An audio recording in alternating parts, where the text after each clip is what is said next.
All right, welcome in Thursday. Time to check in how the 49ers are doing in Pro Bowl voting. It's still not anywhere near finished, and the player and coach vote has yet to happen. That's going to be on December 29th.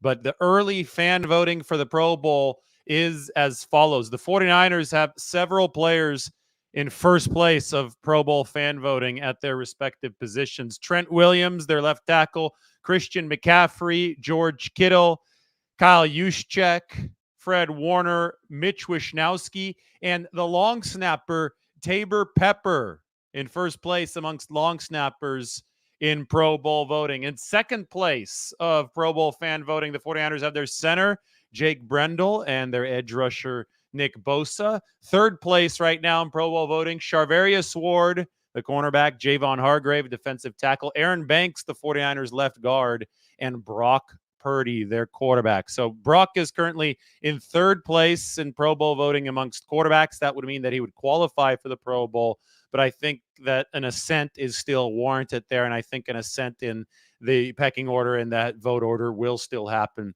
for Brock Purdy. Fourth place, Ray McLeod as a returner. He currently is on injured reserve, so might be tough for Ray to climb up the charts here by the time that this Pro Bowl selection is finished. It's going to be done before he is off of IR. Fifth place, cornerback Deommodore Lenoir and right guard Spencer Burford. Sixth place, defensive tackle Eric Armstead. He deserves to be higher than sixth place. But 49ers fans seem to be showing up in this voting. A lot of players are in very, very close range to being in contention for the Pro Bowl, at least. And a lot of them would be on the inside if only this fan vote was counted. Seventh place, and this is way too low. Brandon Ayuk, seventh place in Pro Bowl voting. What the hell is going on? He's been one of the most impressive wideouts in football. You look at some of the metrics, and he's head and shoulders above other receivers in terms of the separation and the yak. Just because Brandon Ayuk is on a team with a lot of weapons and there are a lot of mouths to feed doesn't mean that he's not deserving of the Pro Bowl. So the fan voting not doing a good job for Brandon Ayuk. Tashawn Gibson also in seventh place. Jake Moody, the 49ers kicker, in seventh, and the right tackle Colton McKivitz is seventh place in Pro Bowl voting. Brandon Ayuk and Colton McKivitz should not be on the same tier, seventh place in Pro Bowl voting. Different positions, I get it, but Brandon Ayuk is an A-list player. It looking like he's an elite player. Obviously, Colton McKivitz has done an okay job for the 49ers at right tackle, but that comparison should not be happening right now. Dre Greenlaw, eighth place.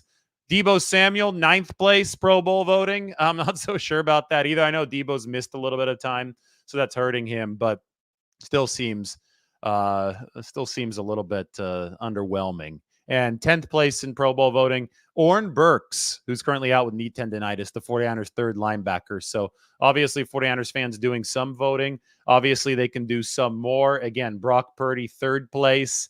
Deebo Samuel, ninth place. Eric Armstead, sixth. Brandon Ayuk, seventh place. Are you kidding me? Yeah, I mean, it's all people say this doesn't matter because the 49ers aren't going to be playing because they're going to make the Super Bowl. Sure, fine. Even if that happens, a lot of contract incentives are tied to the Pro Bowl. A lot of pride is on the line. You know, these people aren't just sitting back and playing fantasy football. These are real football players going at it.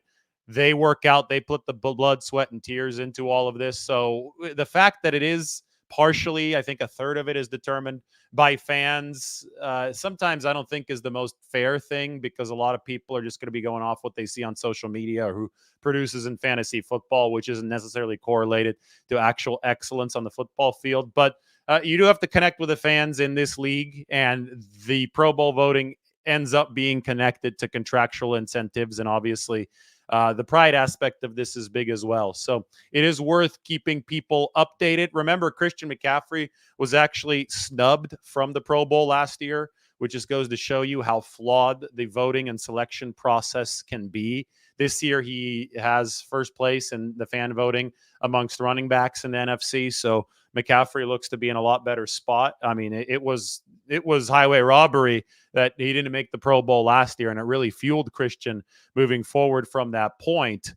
This year, it would be just unfathomable if he didn't make the Pro Bowl. But Brock Purdy, as a third place vote getter right now, that in and of itself isn't right. I mean, the guy is doing stuff that only prime Peyton Manning and prime Aaron Rodgers did from an efficiency perspective. So he shouldn't be third place in his own conference in Pro Bowl voting. That needs to be rectified. Just looking at, an objective measure of where this should be. Well, thankfully, it's not all fan voting for the Pro Bowl. Again, I think it's a third of it, and I think the coach and player vote that happens on December 29th is going to be the other 2/3 of things. So that can fix a lot of the issues that we see right now. I would say also that I've read that on December 25th and 26th, the Pro Bowl voting via social media counts 2x.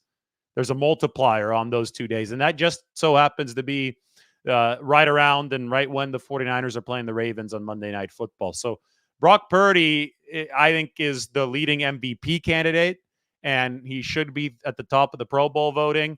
You now have to really underscore that Ravens game on Christmas Day as a chance for him to make a final statement, because it literally is the last chance to make that statement for the Pro Bowl, with the player and coach voting happening on December 29th before the 49ers subsequent game against Washington. And I think for all intents and purposes, those AP voters, the Associated Press, the guys that vote for the MVP, they're going to be looking at that game against the Ravens in prime time, and that might be the final determining factor. Purdy, he's got to be ahead right now. I mean, the fact that Dak Prescott is being mentioned in the same breath, despite the massive statistical advantage that Brock Purdy has, to me, that's not that fair to begin with. And we saw when the 49ers and the Cowboys played, who looked like the better quarterback out on that football field. But I think that right now, if Purdy needs to get a little bit more separation, he can attain it with a big performance against the Ravens. He can also climb to the top of all raw statistical categories. He's already way ahead in the efficiency categories, but he can climb to the top of all raw statistical categories with 2 games against bad pass defenses coming up. Arizona is the number 31 pass defense in football, and Washington, who the 49ers play after Baltimore, is the number 32 pass defense in football. That's 32 teams, right? 31 and 32 out of 32 teams. We saw what Purdy did against Arizona in week 4, 95% completion rate, franchise history in that regard. I think more of the same can be coming here, especially since the 49ers offense is in such relative good position health-wise, especially versus their defense. They might need the offense to be the locomotive of the train coming up on Sunday in Arizona. So again, first place finishers for the 49ers, or not finishers, first place vote getters right now: Trent Williams, Christian McCaffrey, George Kittle, Kyle Juszczyk, Fred Warner, Mitch Wishnowsky, and Tabor Pepper. Second place, Jake Brendel, Nick Bosa. Third place, Charvarius Ward, Javon Hargrave, Aaron Banks, and Brock Purdy. So we'll see how that develops moving forward. Off to the facility now. Hope you enjoyed. That is your 49ers Pro Bowl voting update.